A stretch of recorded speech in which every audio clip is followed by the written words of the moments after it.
In the last 9 years, the debt profile of Nigeria has continued to soar amid abject poverty bedeviling the citizens.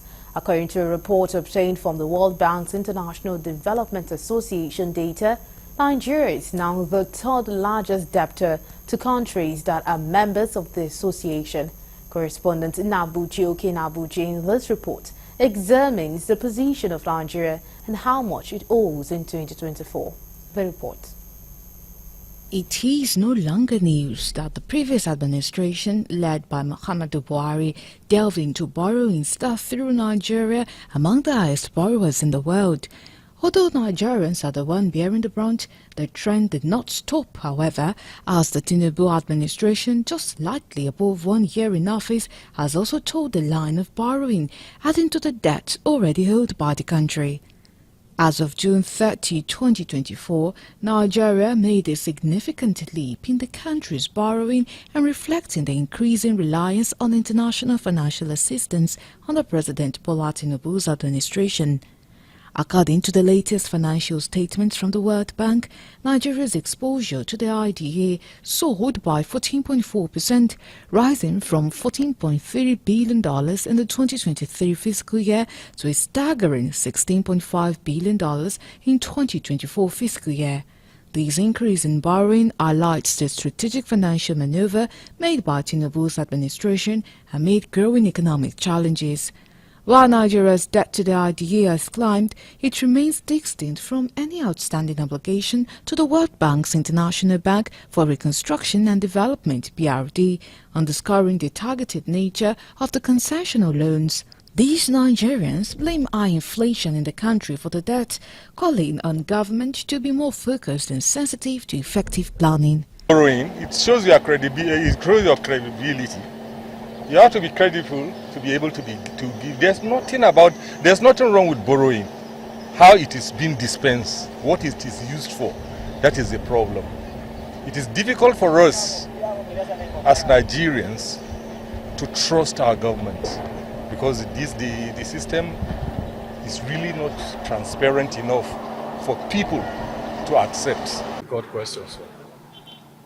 Well, I don't know what the government should do, but what I do know is that we are borrowing, but we are not utilizing it very well as we ought to. We are borrowing to service the rich. If we borrow to do what is supposed to, what is meant for, I don't think we'll find ourselves where we are today. Nigeria's rise in the IDA debtor ranking comes amidst the shifting global financial landscape. Bangladesh continues to hold the position of the largest IDA debtor, with its exposure increasing from $19.3 billion in 2023 to $20.5 billion in 2014, while Pakistan retains the second position with a stable exposure of $17.9 billion. India, which previously occupied the third spot in 2023 with $17.9 billion in IDA debt, saw a decrease in its exposure to $15.9 billion in 2024, a reduction that allowed Nigeria to overtake India, securing its place as the third largest debtor. For Nigerians, if the situation must change for good, government must revive all moribund mineral resources to generate more funds to help redeem the country from these embarrassing debts. Okay, well, from my own, I'm not an economist, but from my own little understanding, I think if this borrowing they are doing, those borrowing, if they channel it to the right source, I think it will help the economy. But where we find ourselves presently is this same fuel subsidy they remove. It's all about the hardship that we are facing in Nigeria. That's why the debt I keep rising up.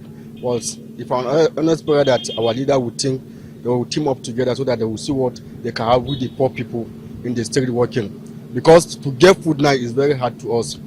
Only look at transport now. Just yesterday they increased fuel price, and the transport now from here to where the increase money. So what we are getting, what we are earning is not. We have children, we have family at home. So the government should do something, please.